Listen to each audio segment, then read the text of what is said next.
Exercise 14.1, page number 270, question number 2. Consider the following distribution of daily wages of 50 workers of a factory. Data is given below, classes and their frequencies. Frequencies are 12, 14, 8, 6 and 10. So, find the mean daily wages of worker of factory by using appropriate method. Means आपको जो method easy लगती है उस method से आपको इस data का mean find करना है. हम सेकंड मेथड एज्यूमिंग मेथड से इसका मीन फाइंड करेंगे. तो फर्स्ट स्टेप होगा XI means mid point of class.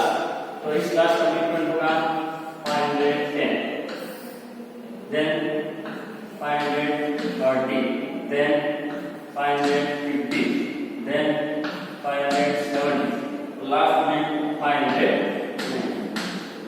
Normally जो क्लास है वो ऐड करते जाओ, आपको नेक्स्ट क्लास का मिड पॉइंट मिलता है XI. अब अगर आपको डायरेक्ट मेथड करनी है तो FI XI. तो डायरेक्ट मेथड में ये मल्टीप्लिकेशन थोड़ा कैलकुलेटिव होगा, इसमें डायरेक्ट मेथड से सॉल्व नहीं करेंगे.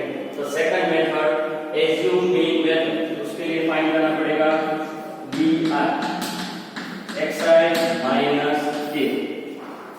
A means assuming. तो यहाँ पर जितने भी मिड पॉइंट है, क्लास के मिड पॉइंट है, उनमें से किसी को भी आप एज्यूम में ले सकते हैं. पर अगर मिडल वाले क्लास मान को, मिडल वाले मिड पॉइंट को अगर हम एज्यूम में लेंगे तो कैलकुलेशन इजी होगा.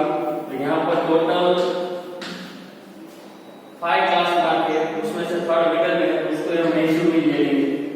DI कैसे फाइंड होगा? XI में से ये एज्यूम में माइनस करो, आपको DI मिलेगा. तो और यहाँ से स्टार्ट करेंगे.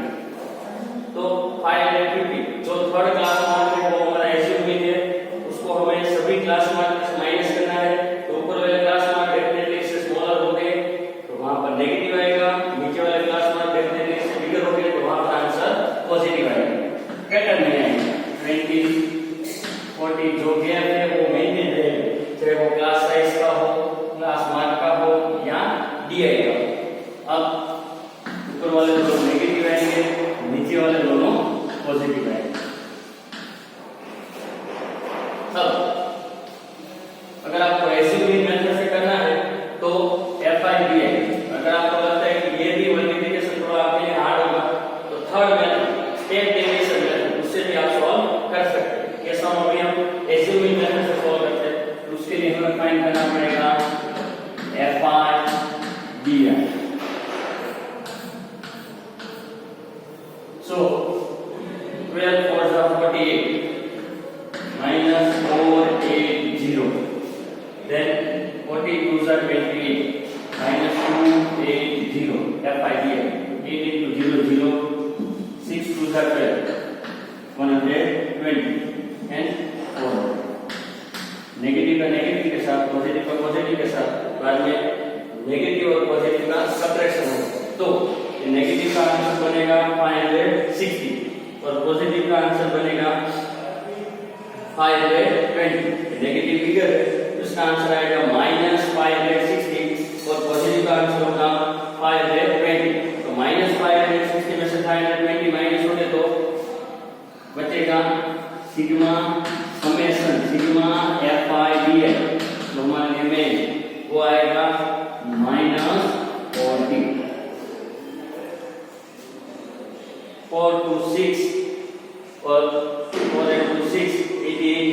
तो 760 520 760 minus 520 minus 240. 760 negative 760 positive 520. तो आंसर नेगेटिव आंसर बिगर है तो फाइनल आंसर नेगेटिव आएगा. Sigma FI DI -240. अब हम कौन से मेथड यूज कर रहे हैं? सेकंड मेथड, उसका नाम है एज्यूम मीन मेथड. उसके लिए फॉर्मूला होगा mean sigma x bar equal to, ये मीन का सिंबल है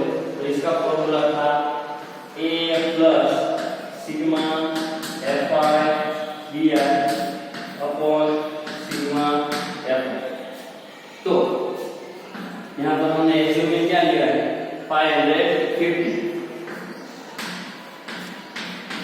प्लस सिग्मा FID वो है negative -240 upon sigma F। So total frequency मतलब टोटल वर्कर, ये डेटा किसके लिए है? Wages of worker. So total number of worker are 50, ये हमें क्वेश्चन में दिया। तो टोटल फ्रीक्वेंसी है 50। अब 0 0 cut 550 plus minus minus 24 divide by 5। So 24 divide by 5, 5 4 जा 20, 4.5 8 जा 40। तो ये आएगा माइनस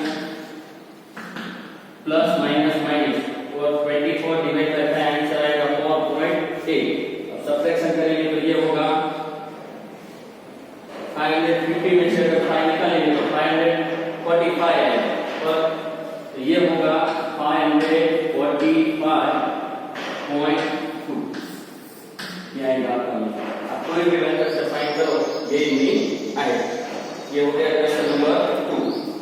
देन क्वेश्चन नंबर 3 ये अलग है, इसमें मिसिंग फ्रीक्वेंसी। यहाँ पर आपको मीन फाइंड नहीं करना है, तो मिसिंग फ्रीक्वेंसी दी है वो आपको फाइंड करनी है।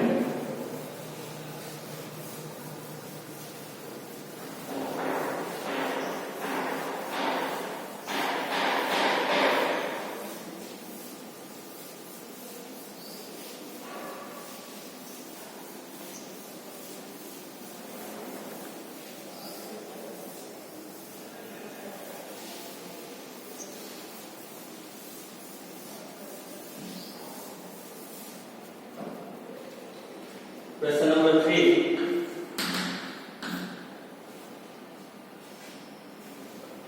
The following distribution shows that daily pocket allowance of children of locality. The mean pocket allowance is 80. Means यहाँ पर mean नहीं find करना है, mean आपको given, mean is 80. Find the missing frequency. तो जब अगर आपको सभी फ्रीक्वेंसी दी है तो mean find करना है। अगर यहाँ आपको mean दे दिया है तो अदर चीज जो अननोन है वो है फ्रीक्वेंसी। अब आपको यहाँ से फ्रीक्वेंसी फाइंड करनी है, तो यहाँ पर क्लासेस दिए हैं 11 to 13,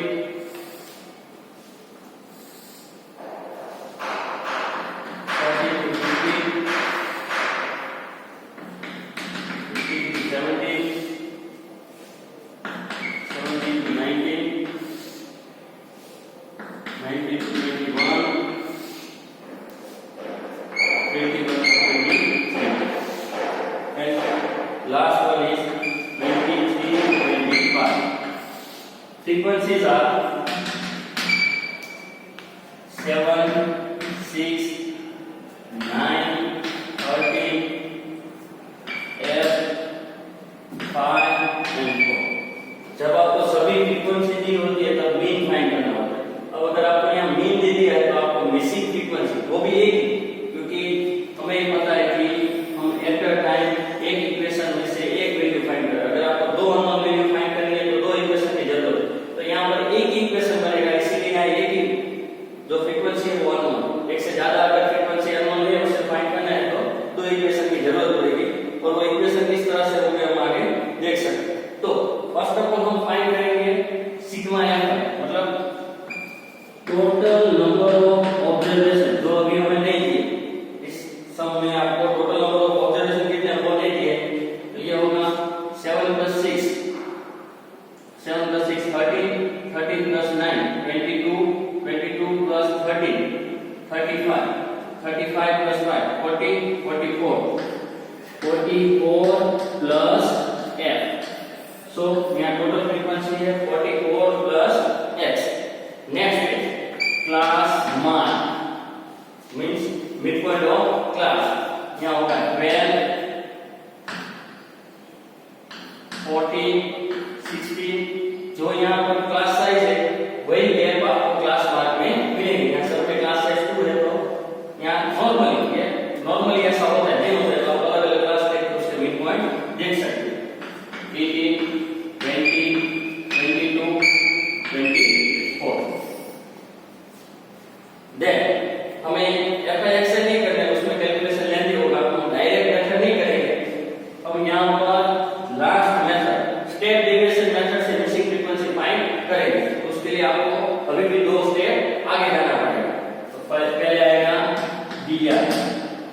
di means xi minus a means assuming। तो इन सभी क्लास मान में से किसी को भी आप a means assuming ले सकते हैं। और अगर मिडिल वाले क्लास मान को आप assuming लेंगे तो कैलकुलेशन थोड़ा सिंपल और लेस होगा। तो यहाँ टोटल 7 क्लास मान मींस जो 4th क्लास मान है वो मिडिल में है और किसी भी क्लास मान को आप assuming ले सकते हैं। और जो मिडिल में है उसको अगर आप assuming लेंगे तो कैलकुलेशन थोड़ा शॉर्ट और इजी होगा। अब di फाइंड करना है मतलब इस क्लास मान इस assuming को सभी क्लास मान पे से माइनस करना है। 0 ऊपर वाले सब नेगेटिव आएंगे, पैटर्न में आएगा सब, नीचे वाले सब पॉजिटिव आएंगे। अब आपको अगर थर्ड मेथड करना, आप किसी भी मेथड से ये मिसिंग फ्रीक्वेंसी या मीन फाइंड कर सकते हैं। अगर आपको स्टेप डेविएशन मेथड फाइंड करनी है तो ui फाइंड करना पड़ेगा। ui क्या होगा? di divide by h। h means ऐसा कांस्टेंट नंबर जिससे सभी ये डिवाइड हो। अब अगर आप देखेंगे तो यहाँ सभी और नॉर्मली h मतलब वो कांस्टेंट नंबर क्लास साइज जितना होगा। आप नॉर्मली देखेंगे तो जितनी क्लास साइज है वही गैप आपको सब में मिलेंगे। जैसे यहाँ क्लास साइज 2 है तो सभी मिड पॉइंट का गैप भी 2 का है, सभी di का गैप भी 2 का है। तो नॉर्मली ऐसा होता है, पर ऐसा नहीं होता है, पर 90% ऐसा पैटर्न पूरा रहता है। तो h मींस ऐसा कांस्टेंट नंबर जिससे सभी di डिवाइड हो। अगर आप सभी di देखेंगे तो सभी di 2 से डिवाइड होते हैं और क्लास साइज भी 2 ही। यहाँ से स्टार्ट करेंगे 0 -1 -2 -3 1 2 3। अब यहाँ साइड में हम लिख देते हैं कि हमारा h क्या हो गया? h हो गया 2 मींस ऐसा कांस्टेंट नंबर जिससे सभी di डिवाइड। अगर हमें लास्ट मेथड से करना है तो हमें फाइंड करना पड़ेगा fi ui। अगर आप फर्स्ट मेथड डायरेक्ट मेथड से सॉल्व करना चाहते हैं तो fi xx, second method means assuming से सॉल्व करना चाहते हैं तो fi dx, और third method means step deviation से सॉल्व करना चाहते हैं तो fi ui। अगर आप थर्ड मेथड से करना चाहते हैं तो आपको fi xi या fi dx फाइंड करने की जरूरत नहीं है। जिस मेथड से आप सॉल्व करना चाहते हैं उसके हिसाब से होगा। एक एक कॉलम बढ़ता रहेगा। फर्स्ट के लिए सिर्फ यही 2 कॉलम आएंगे और लास्ट में आएगा fi xi। सेकंड मेथड में एक कॉलम बढ़ जाएगा, लास्ट में आएगा fi dx। थर्ड मेथड में उससे भी एक स्टेप आगे हो गया, एक कॉलम बढ़ जाएगा और लास्ट में आएगा fi ui। यहाँ आएगा fi ui। देन और एक बात, अब 7 into 3 minus 21, 6 into 2 minus 40 minus 9, 6 into 2 12, sorry my mistake, 12, then f into 1, f 5 into 2 10, then 4 3s are 12। अब होगा सिग्मा fi u। एक बार वेरीफाई कर लेते हैं। 7 3s are 6 2s are 9 1s are 13 0, f 1s are 5 2s are 4 3s are। तो negative number का addition आएगा -33 plus 9 means final answer, negative का फाइनल आंसर आएगा -42 और पॉजिटिव का फाइनल आंसर होगा 22। तो 42 में से 22 माइनस होगा तो बनेगा -20 प्लस f -42 प्लस 22, तो फाइनल आंसर नेगेटिव आएगा -20 प्लस f। अब फॉर्मूला मीन फाइंड करने का फॉर्मूला क्या है कि x bar is equal to a plus s into sigma fi ui upon sigma f। ये फॉर्मूला किस मेथड का है? Last method, step deviation method. तो assuming यहाँ है 80 और यहाँ हमें मिसिंग फ्रीक्वेंसी फाइंड करनी है। मीन तो हमें दिया होगा, तो मीन हमें यहाँ पुट करना है, मीन हम फाइंड नहीं करें। 80 प्लस f मींस ऐसा कांस्टेंट नंबर वो है 2, then -20 plus f means sigma fi dx and then sigma fi is equal to 44 plus f. तो मेन चीज में ये कैलकुलेशन कैसे हो, तो सबसे पहले अगर आपको f फाइंड करना है तो f को सब्जेक्ट बनाना पड़ेगा, उसके लिए उसके साथ जितने भी नंबर्स है उनको अदर साइड मींस ये राइट साइड में है तो बाकी नंबर्स को लेफ्ट साइड में शिफ्ट करना पड़ेगा। तो सबसे पहले ये आएगा, ये से आएगा तो माइनस होगा 18 माइनस 18 आंसर आएगा 0। 18 माइनस 18 आंसर आएगा 0।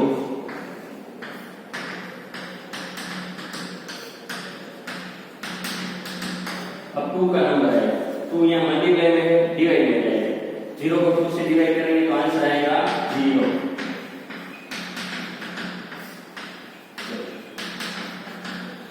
अब ये साइन डिवीजन में नीचे इससे रहेंगे तो मल्टीप्लाई में आएंगे, पर अगर 0 के साथ मल्टीप्लाई होंगे तो आंसर क्या आ जाएगा 0। या तो नहीं आएगा, इससे 0 आ गया, मतलब अब कोई भी नंबर इसके साथ मल्टीप्लाई या डिवाइड में आएगा तो आंसर आएगा 0। 0 कैसे आया, ये 18 इससे एडिशन में था, सबसे पहले कोशिश होगा 18 माइनस 18 0। अब ये 20 इस साइड नेगेटिव में है, इस साइड आएगा तो पॉजिटिव में। f is equal to 20 means जो हमारी मिसिंग फ्रीक्वेंसी वो कितनी है 20।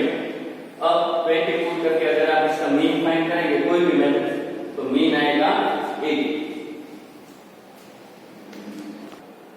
तो यहाँ पर हमने ये जो middle point middle class mark है उसको एज्यूम में ले लिया।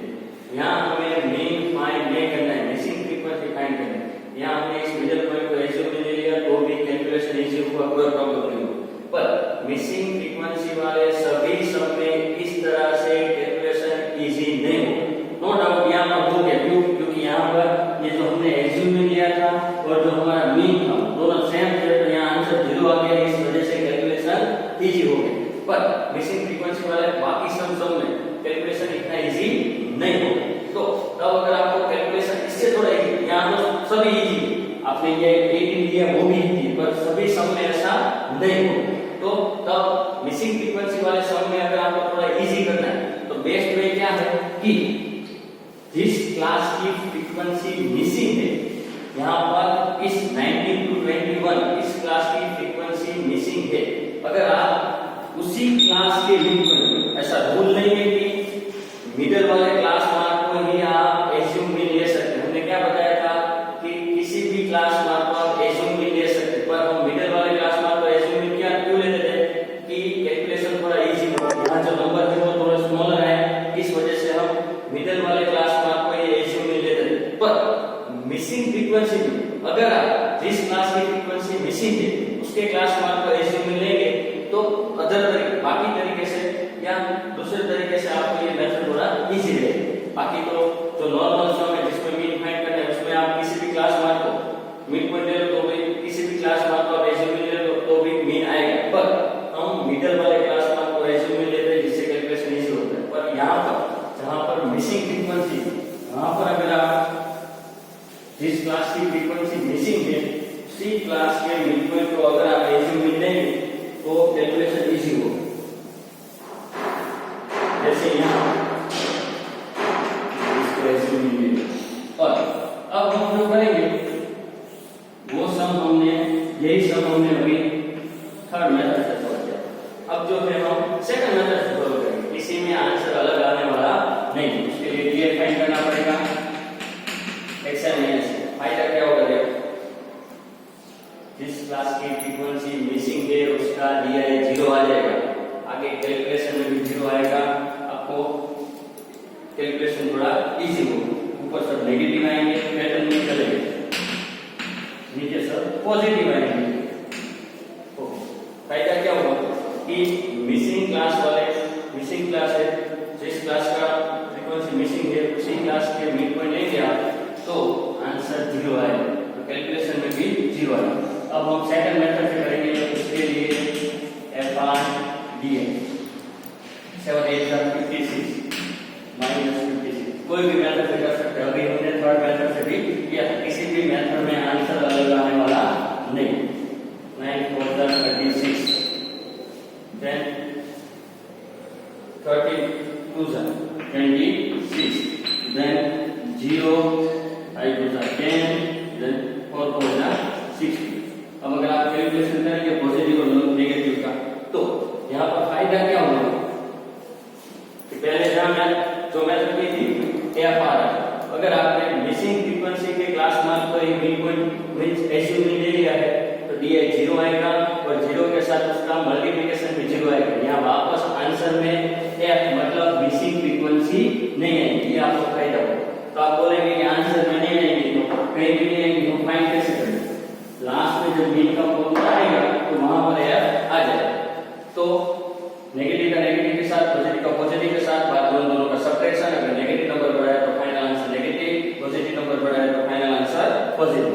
सिग्मा एफ आर डी ये आएगा -128। अब सेकंड मेथड का फॉर्मूला है, वहां यहां पर आपने कांस्टेंट नंबर से डिवाइड नहीं किया तो मल्टीप्लाई करने की जरूरत नहीं। सिर्फ ये एज्यूमिंग सभी में से माइनस किया है तो वो हमें ऐड करना पड़ेगा। Sigma F I D I upon sigma F, A means assuming, यहां पर हमारा एज्यूमिंग है 20। अब मीन तो ऑलरेडी हमें दिया हुआ है और मिसिंग फ्रीक्वेंसी फाइंड करनी है। Sigma F I D I -128। अब सिग्मा एफ 44 प्लस आपने जैसे बोला था कि आगे मिसिंग फ्रीक्वेंसी वहां 2 टाइम आएगी पर वहां इससे 0 आ गया था तो प्रॉब्लम नहीं हुआ, तो यहाँ 1 टाइम आएगी, आंसर तो वही आएगा। ये 20 से आएगा तो माइनस होगा, ये आएगा -128 अपॉन 44 प्लस 8 -2, और ये यहाँ मल्टीप्लाई में आएगा 44 प्लस 8 -128, जो के साथ मल्टीप्लाई होगा तो -88 -2 -128। अब ये इससे जाएगा और ये इससे जाएगा, नंबर तो एक है और मिसिंग एक है, ये इस साइड पॉजिटिव हो जाएगा, ये इस साइड पॉजिटिव होगा, फाइनल आंसर आएगा। अगर आप सब्ट्रैक्शन करेंगे तो 40 = 2